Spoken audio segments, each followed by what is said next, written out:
పాలనా విజయాలపై వివరిస్తూ వివిధ వర్గాలను కలుస్తున్న కేంద్ర హోంశాఖ సహాయ మంత్రి బండి సంజయ్ కుమార్ ఈ రోజు ఆటో డ్రైవర్ను కలిశారు. ఆటోలో ఎక్కి కాసేపు ప్రయాణించారు. స్వచ్ఛ పాఠశాల కార్యక్రమంలో భాగంగా శుక్రవారం ఉదయం హుస్నాబాద్ నియోజకవర్గం రేకొండ గ్రామానికి విచ్చేసిన బండి సంజయ్ తిరుగు ప్రయాణంలో రేకొండ ఆటో స్టాండ్ వద్ద ఆగారు. కరీంనగర్ వైపు వెళుతున్న ఆటోలో ఎక్కారు.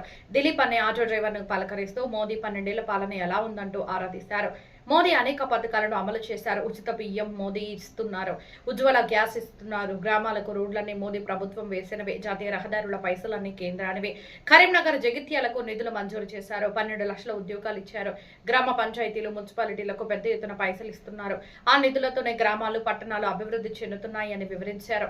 దేశంలో 4000 రోజులకు పైగా పాలన కొనసాగిస్తున్న ఏకైక ప్రధాని మోదీ. ఆయన నిరంతరం పేదల కోసమే పనిచేస్తున్నారు.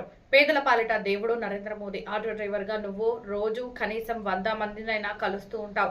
రాజకీయాలకు అతీతంగా మోదీ ఈ దేశానికి చేస్తున్న మంచి పనులను చెప్పాలి.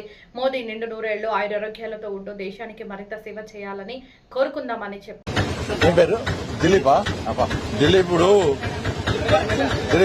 మోడీ గారు ప్రధానమంత్రి 12 సంవత్సరాలు అయింది. అనేక స్కీమ్స్ ఇచ్చింది. అలా ఇల్లు ఎవరు ఇచ్చిండ్రు? నరేంద్ర మోడీ గారు. మీకు బియ్యం ఇస్తున్నారు నరేంద్ర మోడీ గారే. ఈ రోడ్లు వేయించడం నరేంద్ర మోడీ గారే. ఉజ్వల గ్యాస్ ఇచ్చిండు నరేంద్ర మోడీ గారే.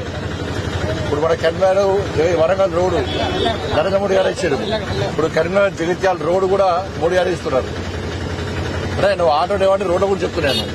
వాళ్ళ గ్రామాల్లో రోడ్లు అయినాయి, ఇవన్నీ అయినాయంటే నరేంద్ర మోడీ గారు ఇచ్చినటువంటి నిధుల వల్ల అయినాయి. అవునా కాదా? బట్ ఇట్లా పేదలకు స్కీమ్స్ ఇస్తున్నాడు, దాంతోపాటు అభివృద్ధి చేస్తున్నాడు. అవునా కదా?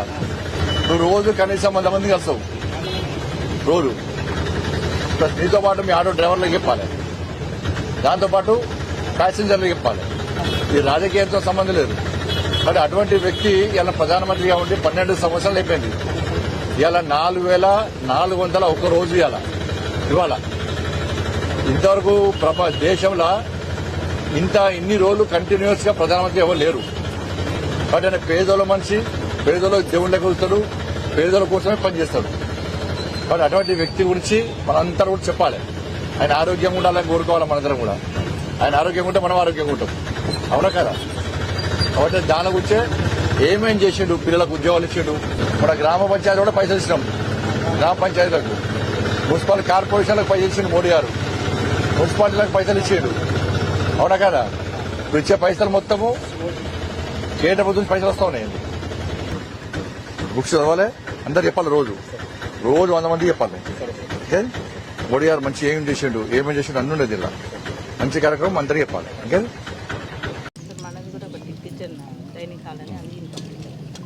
20 లక్షలు ఇస్తాం వీళ్ళకి స్కూల్కు. దీని వాడు వాడుకోండి దానికా దీనికా చేస్తాం. పిల్లలు ఇట్లా బయట వరండాల ఆల్రెడీ మొత్తం అయిపోతుంది. గోడలైనా రేట్లు కూడా వేస్తారు. ఫ్లోరింగ్ అమలు చూడు 5 లక్షము డైనింగ్కి, 4 లక్షలు 5 లక్షలు అట. ఫస్ట్ 10 లక్షలు స్కూల్కి. వైపులో మళ్ళీ నెక్స్ట్ మళ్ళీ ఇద్దాం.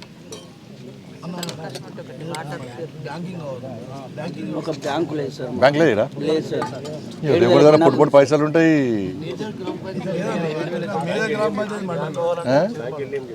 చెప్తుంది మస్తు పైసలు ఉంటాయి వీళ్ళ దగ్గర.